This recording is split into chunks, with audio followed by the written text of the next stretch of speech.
और इस वर्ष सावन के महीने में शिवरात्रि 11 अगस्त की है। ऑनलाइन अभिषेक पूरा विश्व करेगा। शाम को 7 बजे से 8 बजे तक आप और हम, पूरा विश्व ऑनलाइन अभिषेक को करेगा। अपने अपने घरों में सुंदर पार्थिव शिवलिंग का निर्माण करना। 7 बजे आप और हम टीवी के सामने आस्था चैनल पर होंगे और बाबा का अभिषेक ठाट और बाट के साथ बड़े आनंद के साथ करेंगे।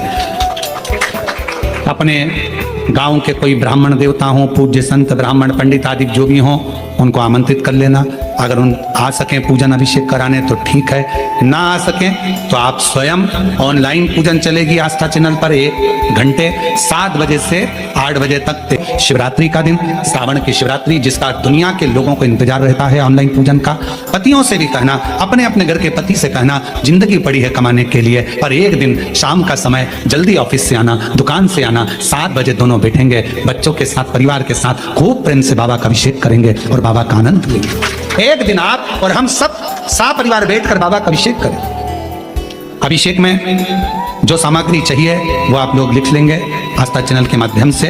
1 लोटा जल, 21 दाने गेहूं के, 5 कमलगट्टे, 108 चावल के दाने, आखे सेगे चावल के दाने, 21 काली मिर्च, 1 चुटकी काली तिल, 1 धतूरा, 7 बेलपत्र, 7 शमी पत्र, 7 लाल फूल गुलाब के हों या अन्य कोई फूल हो लाल, वो मिल जाए, 7 पुष्प सादे कोई से भी, वह भी चलेंगे। दूध, दही, शहद, शक्कर, घी, इत्र, गंगाजल, चंदन, रोली, मोली, मोली मतलब लच्छा, हाथ में बांधने वाला नाड़ा, मोली, अबीर, गुलाल, पीला चंदन, कपूर, गोल सुपारी, 2 गोरा गणेश बनाने के लिए, 1 संकल्प छोड़ने के, 2 दीपक, 1 दीपक प्रज्वलित कर रख लेना और दूसरे दिया आरती उतारने के लिए, 2 दीपक घी के, जनेऊ 2, 1 गणेश जी के लिए, 1 शिव जी के लिए, लौंग, इलायची, पान के पत्ते, मिट्टी का पार्थिव शिवलिंग पहले से बनाकर तैयार रखना, जिससे शाम को 7 बजे जैसे ही अभिषेक चालू हो तो उस समय आप लोग घाई में जल्दीबाजी में निर्माण ना कर पाओगे, इसलिए पहले से बना लेना जिससे अभिषेक आराम से हो जाए। 5 फल, मिठाई, धूप बत्ती और बाबा की सुंदर आनंदमय दुर्वा, ये सभी चीजें भगवान शिव के अभिषेक की जो सामग्री लगती है सब रखकर, साथ में अपने पूजन का स्थान हो, हॉल हो, टीवी के सामने कहीं पर भी बैठकर बाबा का सुंदर साज सजाना, अपने दरवाजे पर बंदरवार बांधना, खूब रंगोलियां डालना, क्योंकि सावन की शिवरात्रि का सुंदर अवसर 23 जुलाई शाम को 7 बजे से 8 बजे तक मेरा महादेव कुबेरेश्वर बाबा तुम्हारे घर में प्रवेश करेगा, मेरा कुबेर भंडारी आपके घर पर प्रवेश करे। यह भाव रखते हुए पूरा विश्व, पूरा देश इस पवित्र पार्थिव शिवलिंग का निर्माण करे और पूरा आनंद के साथ पूजन करे। श्रावण का कितना महत्व है जरा ध्यान दें। मेरा पूरे विश्व के लोगों से, पूरे विश्व में आस्था चैनल के माध्यम से जितने देश कथा सुन रहे हैं, टीवी चैनल के माध्यम से जितने शिव भक्त कथा सुन रहे हैं, मोबाइल और फेसबुक के माध्यम से जितने भक्त कथा सुन रहे हैं, उनसे निवेदन है, सावन के महीने की जो शिवरात्रि आती है और रात्रि के समय पर प्रथम पहर में, शाम के समय पर जो हम पूजन ऑनलाइन सब बैठ कर करते हैं, दुनिया भले इसका कितनी भी हंसी उड़ाए, दुनिया कितनी भी गाली दे, पर आप और हम जब घर के अंदर पार्थिव मिट्टी के शिवलिंग का निर्माण करते हैं, हम पूजन कर पाए ना कर पाए, पर केवल मिट्टी का शिवलिंग बनाकर उसकी पूजन छोटी सी मात्र में कर लेते हैं, तो मेरे शंकर इतना भंडार भर देते हैं कि जिंदगी भर की आनंद का हो जाए। जब सावन के महीने की शिवरात्रि आए, 7 बजे शाम को पूजन होगी, शाम 7 टीवी पर ऑनलाइन। आपके पड़ोस के लोग भी अगर पूजन ना करें तो पहले उनको समझाओ कि देखिए ये पूजन का क्या महत्व है, उसको समझना बहुत कठिन है। पार्थिव शिवलिंग का निर्माण करते हैं तब उस समय उसमें हम बहुत से पदार्थ डाल देते हैं। आप कुछ डालें ना डालें, 2 चीजें मिट्टी के अंदर अवश्य डालें। शंकर के शिवलिंग को बनाने के लिए मिट्टी कहाँ की होना चाहिए, किस जगह पर बनाना चाहिए, मिट्टी में कैसा जल मिलाना चाहिए, जब शिवलिंग का निर्माण करें, शंकर के शिवलिंग को जब बनाएं तो सबसे पहले कैसे बनाएं, उस तक का विधान शिव महापुराण में और लिंग पुराण में कहा गया।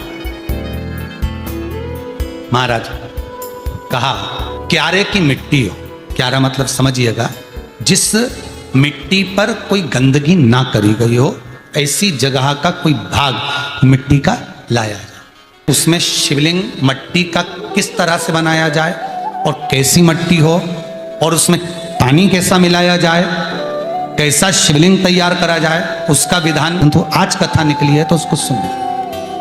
क्यारे की मिट्टी मतलब जिस मिट्टी पर कोई गंदगी ना करी गई हो ऐसी जगह की मिट्टी को लेकर जाए और मिट्टी को लाने के बाद थोड़ा पानी का सिंचन कर दें, अर्थात घर में लाएं तो उससे पहले मिट्टी को पवित्र करें। अपने घर में गंगा जल रखा हो, यमुना जल रखा हो, सरयू जी का जल रखा हो, उससे मिट्टी का सिंचन कर दें। मान लो अगर ये जल नहीं भी है तो जल के अंदर थोड़ा सा इत्र डालकर मिट्टी का सिंचन करें।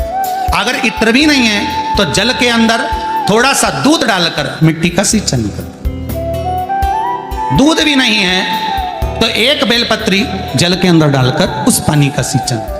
बेलपत्र भी नहीं है, पीपल का पत्ता डालकर उसका सिंचन कर दे। पर मिट्टी पर घर में लाते से ये नहीं कि मिट्टी आज लाए और तुमको शिवलिंग कल बनाना है तो मिट्टी अगर 1 दिन पहले लाए हो, 2 दिन पहले लाए हो, 4 दिन पहले लाए हो तो उसी दिन जल का सिंचन होना चाहिए। ये नहीं कि जिस दिन बनाएंगे उस दिन सिंचन हो। मिट्टी पर पानी का छींटा सिंचन भले ज्यादा मत डालो पर छींटा तो उस दिन लगा देना चाहिए जिस दिन घर में मिट्टी लेकर आए हो, जिस दिन लेकर। फिर भले तुम शिवलिंग 15 दिन बाद बनाओ, 8 दिन बाद बनाओ, 10 दिन बाद बनाओ, 3 दिन बाद बनाओ, पर उस समय पर मिट्टी का सिंचन उस समय हो जाना चाहिए। शिव महापुराण की कथा कहती है अगर आपको आज शिवलिंग का निर्माण करना है, शाम को आप शिवलिंग का निर्माण कर रहे हो तो अपने पानी का जो मटका होता है, हंडा होता है, रसोई घर में जहां पानी भर कर रखते हो उसके नजदीक में एक कलश जिसमें अलग से ताजा जल भरा जाए और उस पर प्लेट ढकी हो और उस पर एक चावल का दाना रखा हो, उस जल को लेकर आओ।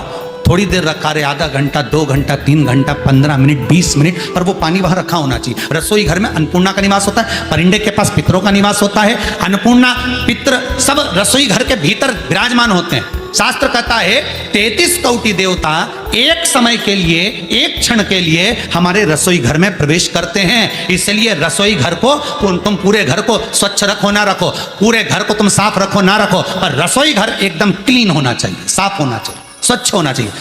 पात्र जो होता है उसके नीचे एक बेलपत्र रखी जाती है। क्या रखना है?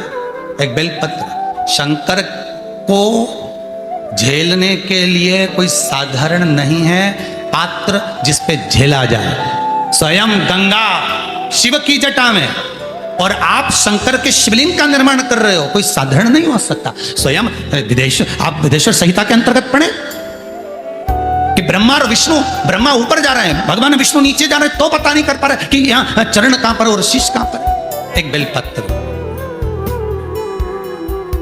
साधारण भाव में, बेलपत्र भी सीधा भाग, और इस बेलपत्र की जो डंडी है वो उत्तर दिशा में रखना है थाली के अंतर्गत। जब आप शिवलिंग का निर्माण करें, पार्थिव शिवलिंग का निर्माण करते हैं तब उस समय उसमें हम बहुत से पदार्थ डाल देते हैं।